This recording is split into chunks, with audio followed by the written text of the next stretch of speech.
haven't even had coffee today. Yeah. This is scary.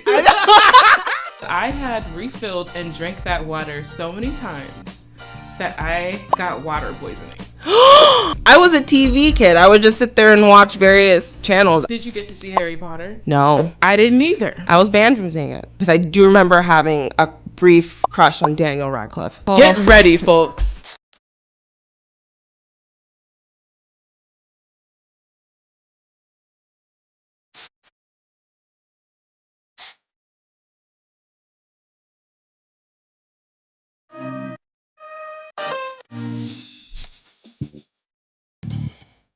Hi, everybody. I'm Dr. Raven Baxter, and this is my podcast, The Science of Life, with me, Dr. Raven Baxter. And today we have Dr. Belinda Cheeseboro here to tell us all about all of the things. But what things are they? You'll find out in the episode. Stay tuned.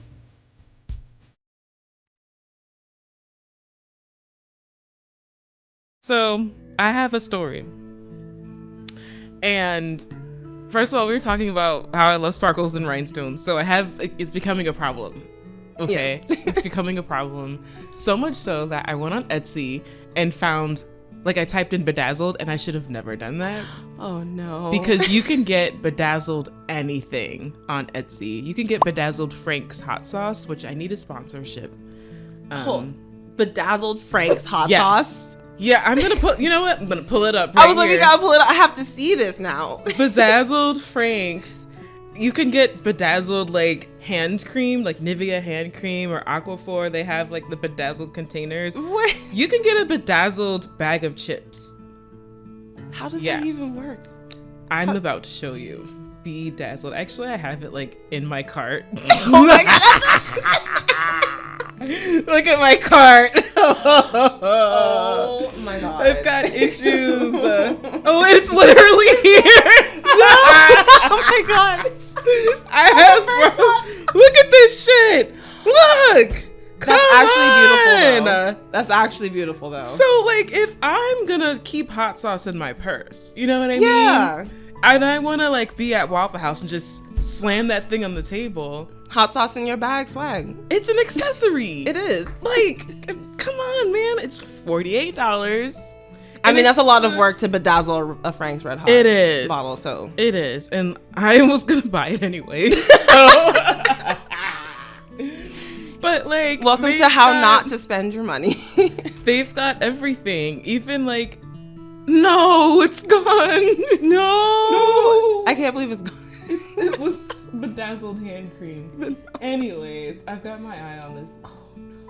We'll keep buying the stuff I want. No. It's gone. I'm not gonna look anymore because I'm gonna be upset. Okay. But another bedazzle story. I was trying to encourage myself to drink more water. Mm-hmm. And so I was like, well, if I had a bedazzled cup, that would be great, right? Yes. And so I was like, well, I already had rhinestones, I had the glue, and I had some time, so I started to bedazzle a big Starbucks cup. But as I was bedazzling, I kept refilling the water bottle and drinking the whole thing and just feeling so cute, ooh, my sparkly water bottle. And it was only 10% bedazzled, but that was enough for me to just completely lose all of my sense. And so what ended up happening was that I had refilled and drank that water so many times that I got water poisoning. I know. What? I was just bedazzling and I was like, dink, dink. And just dink, chugging and the water. Dink, dink. And 4 hours went by and I had drank about 4 of those big cups of water, which you think oh, good on you for, staying hydrated. But that's really bad. It was so bad. I had diarrhea for a long time. Did you have to go to the emergency room? No. I ended up eating spoons of salt. And the worst of it was just diarrhea. me just literally pooping just straight up water. Like just Oh my God. like no solids, it was just like water. Out. That's not good. So yeah, that's how I got water poisoning. Also found out that is the reason why babies can't have water. Oh. They will literally they're just more susceptible to water poisoning because they're so small. They're so small. Yeah, they don't hold much water. So if you gave a baby like all of this water, they could die. Oh my God. I know. So give the babies milk. Yes. It has everything they need in there. They'll be good to go. There's a special word for it. I'm not gonna look it up. This episode is not like purely scientific. We're just shooting the shits. Yes. But speaking of shooting the shit, let's introduce our guest, Dr. Belinda Cheeseboro. Hello. Tell us. Thank you for coming. Tell us about yourself. What are the things we need to know before we continue to spiral down this? Is there such a thing as good spiraling? We'll get to that. But There tell has us to be about good you. spiraling. Yes. I'm tired of the bad spiraling. Right? Yes. Yeah. But yeah, so hi everybody. I'm Dr. Belinda Cheeseboro. I am a science communicator first because I love science. I love talking about it. And I'm also a contractor with the National Museum of African American History and Culture. So I work there as a STEM education specialist and I do various programs there. For instance, my favorite program is Explore More in STEM. So it's a 2-hour program that we do on Tuesdays and Wednesdays in the museum, and we cover various STEM topics in relation to African American history and culture. So, yeah. I'm excited. Belinda actually interviewed me for the museum for their Black History programming. And so that was really cool. I got to like speak to an audience of high schoolers, right? Yeah, middle schoolers and high schoolers. And their yeah. teachers too. And their teachers. Yeah. So yeah, I'm glad that I was able to do that. And now the tables have literally turned. I know. We have flipped the table.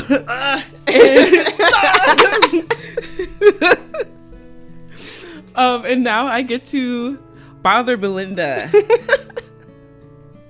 Very early in the morning.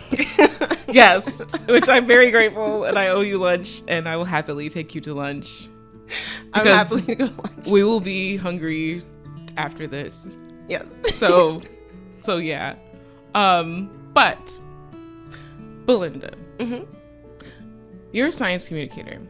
Let's talk about this, actually. I was going to save this for my solo episode, but I think it'd be good to bounce this off another lighthearted person, because if I talk about this on my own, I'm going to sound very, like, angry, and I don't think that people are going to get it. So, okay. I was on Twitter, and I posted something, and I said, y'all, who is this? Okay? Who is this being? This guy. Yes. Okay. Do you know who this is? Yes. Well, I didn't know who that was. And so I was like, who is that? Because I'm like, all right, I think I've seen these two guys before. But this guy, I ain't never seen that guy. I don't know why the name is slipping, but I know he's the Hunchback. He's the Hunchback? Yeah. In the Hunchback of Notre Dame. Do you remember what the movie was about?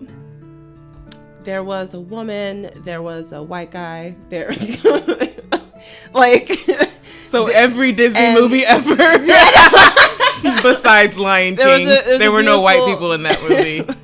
Everyone was black. Yes.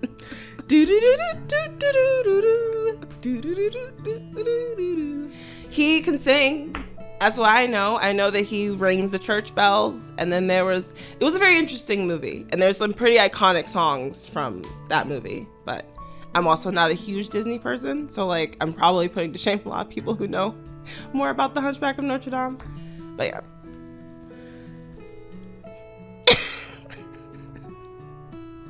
Well, let me preface this conversation by saying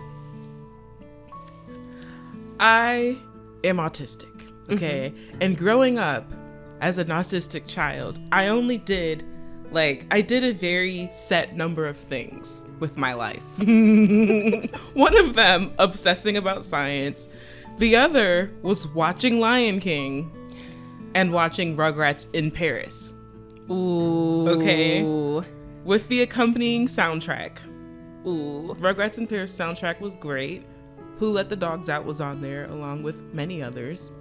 And what else? I listened to, like, I didn't watch a lot of stuff. I didn't consume a lot of different kinds of things because that wasn't something I could handle.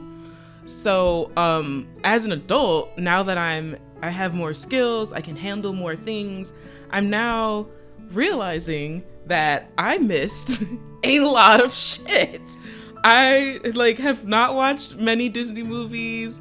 I haven't listened to a lot of artists, even from my own culture, even from Black culture. Like, I don't know like popular singers, even like popular Black movies, even popular just American movies in general. Haven't seen them. I mean, I'm right there with you. Are you? No, what? You knew who that guy was? Because I've seen the movie because it showed up on TV. I was a TV kid. I would just sit there and watch various channels. I wasn't super into Disney Channel, but like, I'm right there with you. But also because I grew up Christian, so my mom was very much just like, you're not listening to this music. You're only going to watch these certain things. So, did you get to see Harry Potter? No. I didn't either. I was banned from seeing it. We were banned from seeing it too, but my grandmother bought the Barnes and Noble set of books. Mm-hmm. And like, she bought them as a set and they were in like the wrapper, and they stayed in the basement on the bottom bookshelf in the wrapper. Just forever. I think she just bought it as like she was buying stocks and bonds or something. And she was like, I'm just gonna buy this Harry Potter book set, but you kids can't watch it. You can't read the books because they're up to the devil. Because it's witchcraft.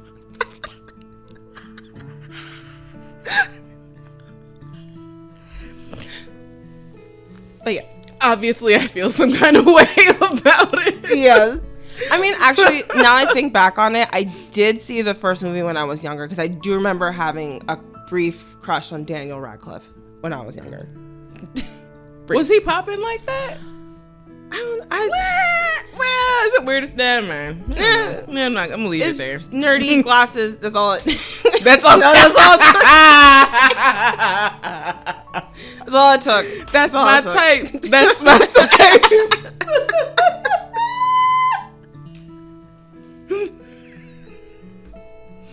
But no, I don't consider myself to be one of the Harry Potter kids, because that was the only movie I saw, and then I never really was interested in trying to watch any of the others, and plus it was banned.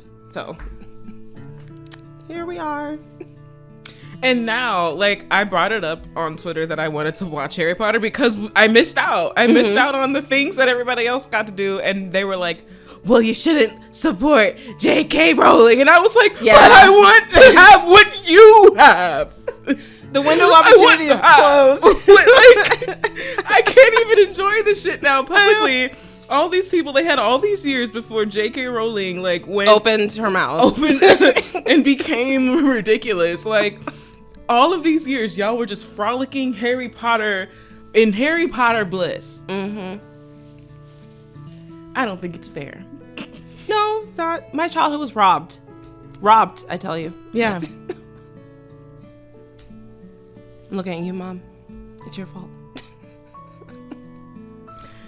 Anywho. Yeah. So, back on, we went on a huge tangent. We did go on a huge tangent. But everyone's been really good about me not knowing who this is. Okay. Because there's been many other things that I haven't known. And I hope that this I think this might go viral. I hope it's not. Oh. I think it's happening. How many views does it have already? Oh no. So, I tend to go viral for things that you didn't tend to go viral. I didn't tend to go. So, Time magazine wrote a feature on me discovering Fleetwood Mac in real time after having 2 margaritas. while I was at a bar at lunchtime in Nebraska. And I went on this very long thread. Like, I had heard the song Go Your Own Way for the first time, and I was like, who are these people? This guy is singing his ass off. And then I looked at the music video, and he couldn't even look at her. They were like crying on stage. I'm like, what the hell? Anyway, that snowballed into a Time magazine feature, and I fear that this is about to happen again. Oh no. But everyone's usually really good about it. Like, I think by now people realize that we all don't have the same experiences, right? Exactly. Right. But one person took it upon themselves to say, and I think this will probably be especially heinous to you as well, that they said, maybe they didn't delete it. They said, I should have taken screenshots. Yeah. Oh, they blocked me. How dare they? Dang. After leaving that and then blocking you? Wow. Dang. Well, anyway, they said that basically, I don't know how you are a science educator and not know who the Hunchback, like Hunchback of Notre Dame is. Or what's his name? Victor Hugo, the author who wrote the Victor book? Hugo, who in 1831 published this grand work. Apparently also wrote Les Miserables. Wow. I mean, I haven't seen. Wow. I haven't seen Les Mis either. So Les Mis. But I just know people call it Les Mis for short. Like, anyway, he was going in on me, basically like saying that how could you have like a PhD basically and not know these things? How do you feel when, like, have people ever challenged your intelligence because you didn't know a pop culture artifact? I haven't received that kind of thing. It's mostly just people are like, how did you not know? And my immediate answer was like, well, I was raised Christian. So I was blocked from watching a lot of content. Yeah. Or listening to a lot of content. Like, when I got in the car, we weren't listening to Who Let the Dogs Out. We were listening to gospel music. Who let the Lord out? Yeah, who let the Lord out? Me. Who let the Lord out? Me.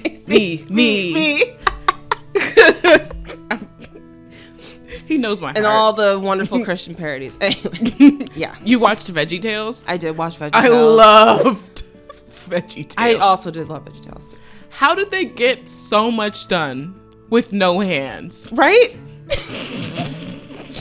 just magic and vibes, man. How did they get so much done by going like this? You just see something just in pure piece of paper. Oh man, like, that needs to be studied. The biology of sentient vegetables.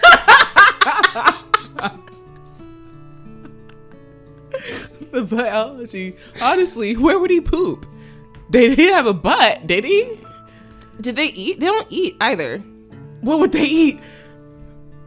I'm trying to think. I know. I'm like, what? Hold on. I was like, was there ever food in any of the? I remember like we gotta look. There was like one movie. Was it Jericho? And like you had like the peas on the wall. And they threw like a pie at someone's face or someone. Hold on. Let this ad play. I think VeggieTales Yummy Food Compilation. Hold on. We're looking for evidence.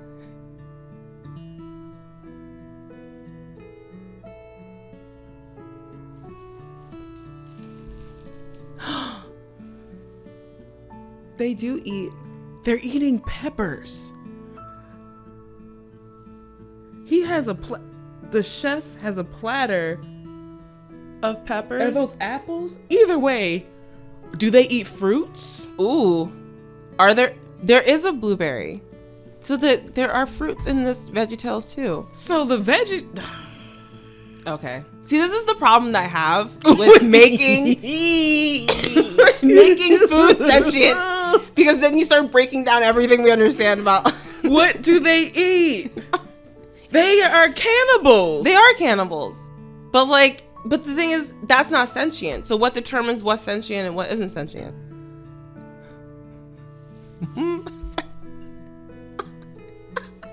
I mean, speaking of sentient, I want to know what he's thinking. Yeah, he got something going on in there. I am disturbed. I think we should step away from the VeggieTales rabbit hole for a sec. Oh yeah, yep. Reel it back. Let's reel it back. We gotta find a different rabbit hole to go down. Whoo. I'm sorry. I can't believe it. I'm never gonna see them the same again. They eat other vegetables, but it's kind of like, remember in Arthur how somebody brought an animal. Yeah. But they're all animals. This is the problem I have with stuff like that. Like, I love Arthur. Arthur will always be in my heart. Always. PBS. I love you. But like DW, they had a dog. Yeah. Not Spot. No, was it Brain that got a dog? Somebody had a dog. Someone had a dog. I'm pretty sure I think it was Brain. Yeah. Forgot their names. But one of them had a dog. But I think it's this. The animals, well, I was going to say the animals that don't have clothes are... Here we go. I got more questions. Because if everybody else... Hold on, I want to see what's under There's this. Oscar's Deli. Deli? Yeah. Oh, wait. Do the vegetables eat meat? But Deli? they can't. Hold on. Yeah, we need a biology of VeggieTales. But this also brings me to another question. Oh, I forgot about the chocolate. Wait. I forgot. I loved that movie. You... Wait, I had a question. Okay, So not everybody, I was gonna say, like, the difference between the sentient animals or vegetables and the non-sentient ones is that they wear clothes, but he ain't got no clothes on. But some of them have sweaters on. Oh, because they probably have more of a body. The squash that had no pants on. He got the biggest hips out of everybody. Don't tell me you can't fit no pants on this man. Yeah, because they put pants on the chef. Or not pants. They put an outfit on the chef. Ooh, and they're about the same size. So what's going on? Also, but that also tracks for Arthur, because everyone in Arthur wears an outfit. Yes. Except for the non-talking animals. So like the zoo animals and the pets. They don't wear clothes. Yeah. I also just have an issue in general with cartoons and clothes. Like, why does Squidward go to work with no pants on? SpongeBob has on a suit, whatever, shirt and shorts, yeah. And a tie, right? Yeah, and shoes and socks. And shoes and socks. So Squidward, even though he has 8 legs, or he's walking on 6 legs or something, can't find no pants. I bet you there probably is a sketch of him wearing pants, and they were like, "This looks terrible," and that's why they were like, "Never." Squilliam, Rich Squidward with the robe. Winnie the Pooh. Oh yeah, Winnie the Pooh doesn't wear pants either. I'm just saying. Patrick only wears pants.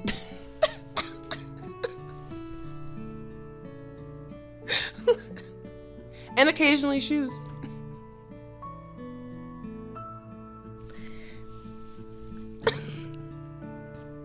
Why did we start talking about I have this? no idea how we got into the tangent of cartoons and the clothing. Wow. Do you have ADHD? Probably. Okay. Yeah, most definitely. Well, we've got a confirmed case here and a probable. Yeah. A possible, if you speak spades. One and a possible. So we're just going to rock this out. lower your expectations. like really lower. Lower your expectations. Just lay on the floor. But we were talking about like people challenging like notions of intelligence based on pop culture knowledge. Mm-hmm. I feel like that's just the main issue with our society, is that we just find so many reasons to attack somebody for being different instead of just learning about why they're different. Or if you know something and they don't, just share it. Share what you know. Enlighten us. Someone said, well, you could have just used Google Lens to find out who that cartoon character was. Of course I could have. Yeah, but you wanted to engage with your following. Of course. Yeah. As you do.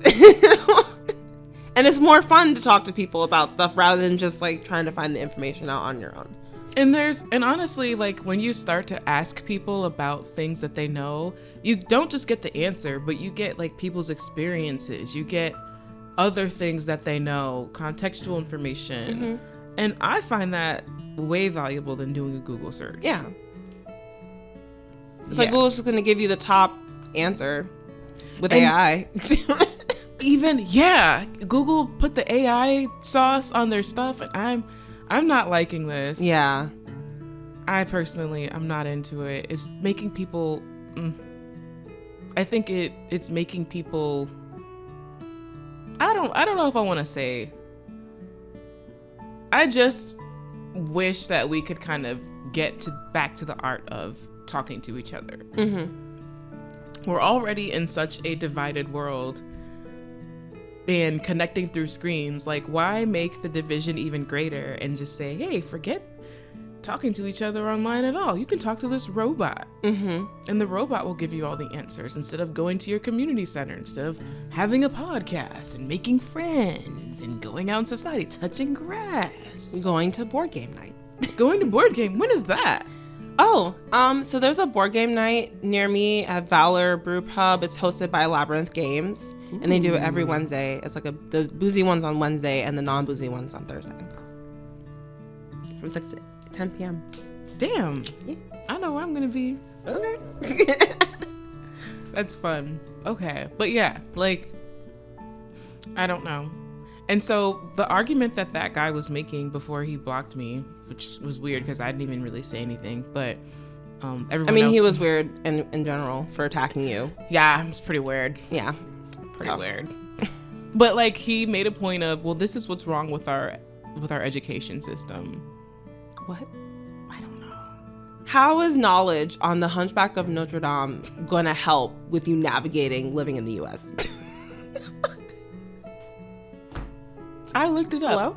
I was like, was this guy a scientist by any means? Like, is it like as if Charles Darwin had suddenly become a great poet and author and like I didn't know about it? No, he's like just straight up writer in France, from the 1800s. And I'm like, I literally never heard of him before. I don't know. But I'm happy to learn about him. Like, that's the thing. It can be both. I can both not know something, but also be excited to learn. Exactly. You shouldn't be shamed for not knowing. And that was the thing. He felt that I was embarrassing myself, or that I should feel ashamed for making it known that I didn't know something. And that I didn't know something and everyone else kind of knew. I don't think people should be ashamed of that. No.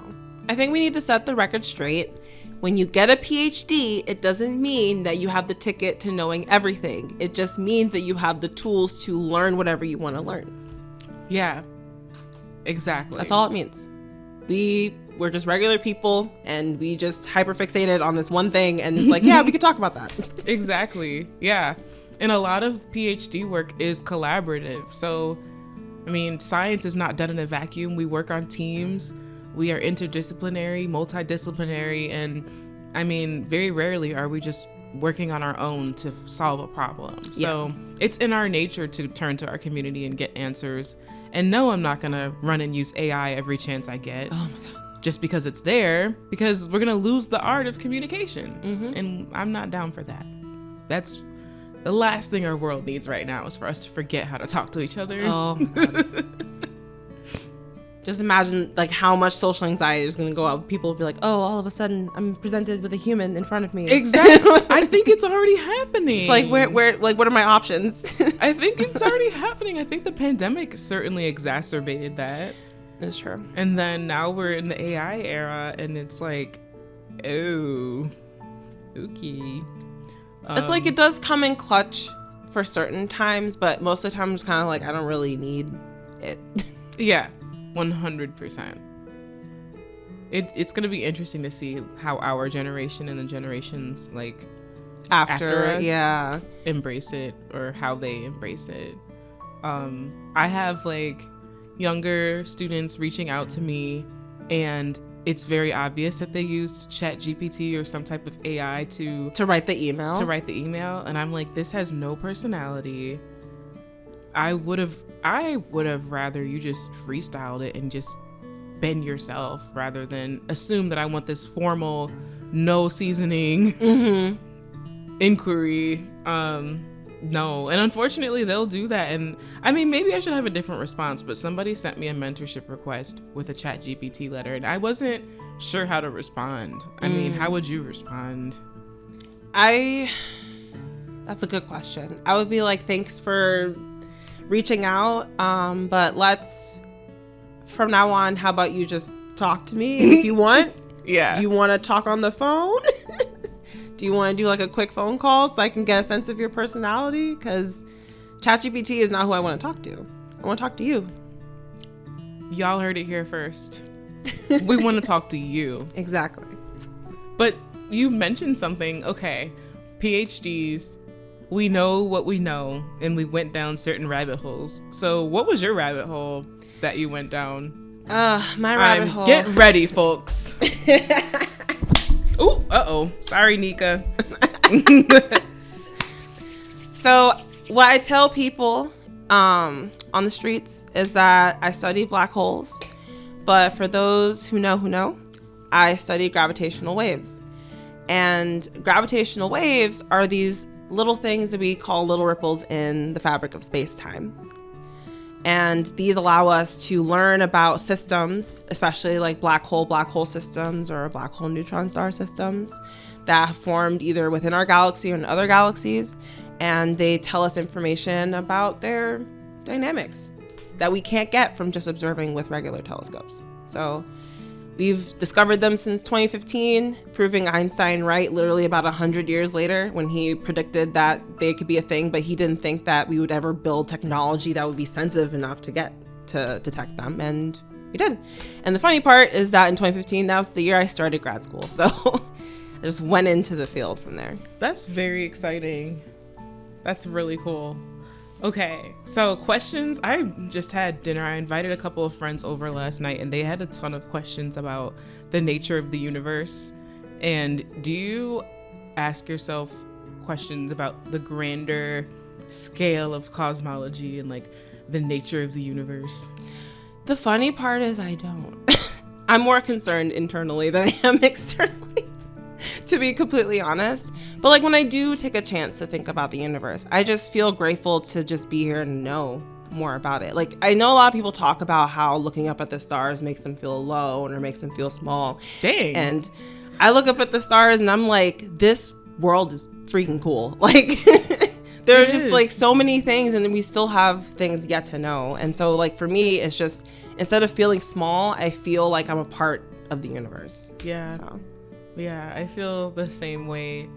And that's why I study biology. Is like, I think it's so special that we're here, and I'm a molecular biologist. So I'm like, we're so special. I want to know how are molecules even generating life? Like what is going on inside of ourselves? How did we get here? How did we get here? Like, we don't even know. I think that was one of the fun points of my conversation with my friends last night, was that they didn't even realize that scientists don't know where life came from, which I kind of took for granted in our field. We're like, yeah, no, we don't know where it came from. There's theories about origins of life, but like there's no consensus of like, yeah, that's definitely it.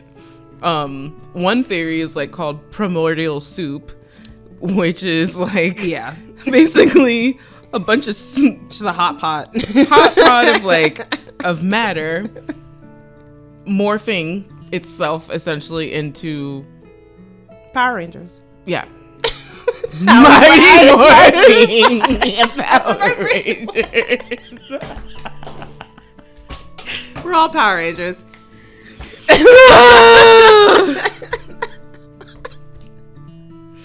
Yes. Essentially, you might as well just take it there. Yeah. We're still evolving. That's the part that I have to remind myself is like, humanity, this is not the end. We're just in the process. Damn. We don't know what humans are going to look like 10,000 years from now, or if humans are going to be here 10,000 years from now. I mean, we made it this far. Right? Let's do another 10,000. Exactly. Oh my gosh. Well, yeah, I mean, so we don't even know how eukaryotes even came to be necessarily. Like sexual reproduction, we don't know how we necessarily even went from just budding off and doing binary fission to actually I'm putting it in the hole. Like we don't even know how that happened. So there's a lot of questions about life that we don't know. And I think it's really fun to use, like, I don't know, like look at DNA and how everything is connected to answer some of those questions. But I don't think we'll ever know. Honestly, I don't think we'll ever know. I always feel like there's going to be just more that we're going to keep wanting to find out, which makes it exciting. For some people are like, well, then we might as well just not figure it out. And it's like, well, no, because that's the opposite of what we want to do. We're here and we have the tools and we have the capability to do it. So let's find out. Let's see what's on the other side. Yeah. And oftentimes we get one answer for one question, but then that only leaves 20 other questions. Oh my God, yes. Yes. Which is why science will never go out of business, because even if we had AI to do things, yeah, to make the process faster, we would still need to carry out the research and apply logic, and it's very fun. It's very fun. Whenever I do events with young kids, I always say that science is like a big adventure that never ends. So like people ask me, what's your advice for young girls and like young kids who want to get into science? I'm like, well, my advice is you get ready for the best adventure you'll ever have in your life. You will always be a scientist. And you've always been one too. Ever since you were little and you were exploring the world and getting to learn the world that your parents have laid out for you or your guardians have laid out for you, you've been a scientist. And you will always be one, even if you don't professionally call yourself one. So yeah, you think about like little seeds. A pepper plant came from a seed, but that seed was always a pepper plant. It just needed time, nutrients, water, but not too much. Not too much, but not too much. Just enough. And a little bit of love. And a little bit of love. And we've now come full circle back to VeggieTales. Yes, we have. If I could draw the biology, you know what? I'm going to Google this because I know someone else has thought of this. For as long as the internet has existed, someone has. Biology of VeggieTales characters.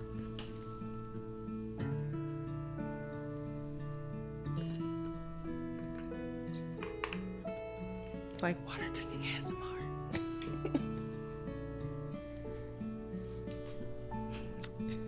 Did you find something? No, but I found this Reddit post. Oh, of course it's a that Reddit post. Says almost half the characters are fruits. The creators of this show are stupid. It's true, tomatoes are a fruit. And cucumbers are a fruit. Yeah. The hosts are fruit. This is a long thing. This was the 90s, y'all. Do you not realize VeggieTales started in the 90s? The creator mentions this. He said he was aware, but said Fruity Tales didn't have the same ring to it. Also, wasn't it started off as like a Christian thing? So I feel like Fruity Tales would not have flown very well. You know, just saying. Also, it's 90s. You know what? Wow. Oh my gosh. Okay. Let me read this. Let me read this for you. We're already here. Let's go for it. This is actually one of those times where different professions have different definitions. There are actually two fruits as main characters in VeggieTales. Bob the tomato and Larry the cucumber are both technically fruits. However, the term vegetable is not a scientific term, it's a culinary term. And in the culinary world, both tomatoes and cucumbers are considered vegetables. Oh. So Bob and Larry are fruits by the strict botanical definition and vegetables by the culinary one. Of interesting note is that the debate of fruit versus vegetable for tomatoes made it to the U.S. Supreme Court, where SCOTUS determined that the tomato is taxed as a vegetable, but botanically is a fruit. Oh, interesting. The more you know. I feel like I low-key remember this because I remember people going around being, well, if tomatoes are fruits, that means pizza is like... I like where we're going with this. Yeah, continue. I was like, I forget what they said. Like pizza, like if you have a slice of pizza, it's like all of your, it provides like all of your daily things, right? Yeah, there's depending on what you have on the pizza. Bread, well, cheese. I like. What kind of pizza do you like? I'm not really picky with pizza per se, unless it has mushrooms on it. I don't like mushrooms, but let's see. I do like when there's spinach. And tomatoes, feta, chicken. Yep, that'll do it. Some cheese, some tomato sauce. That'll do it. Mm-hmm. Oh man, that's making me kind of hungry. Nika, what time is it?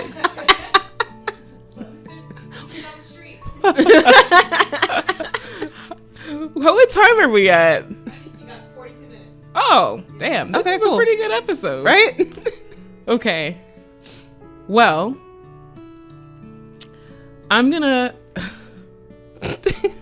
hold on. I'm monitoring this. I'm monitoring the front here. I think this might actually go a little off the rails. It's going off the rails. Did that man really block me? Anywho, I'm not surprised because people are weird like that.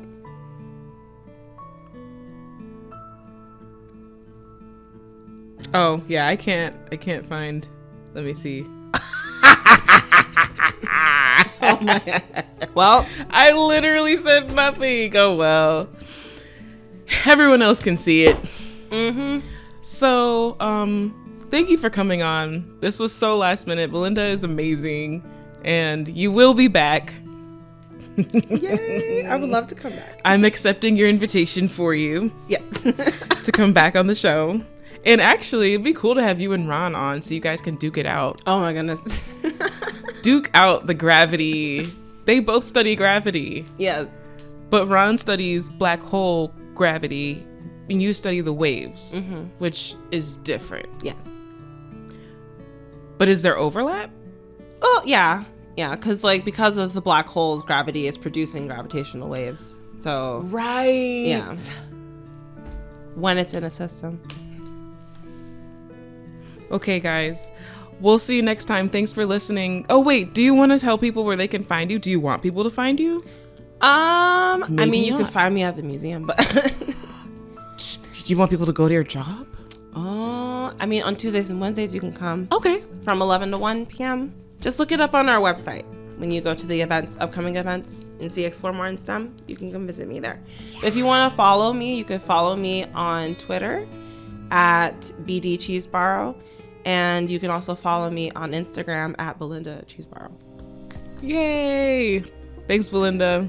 Bye, guys. Bye.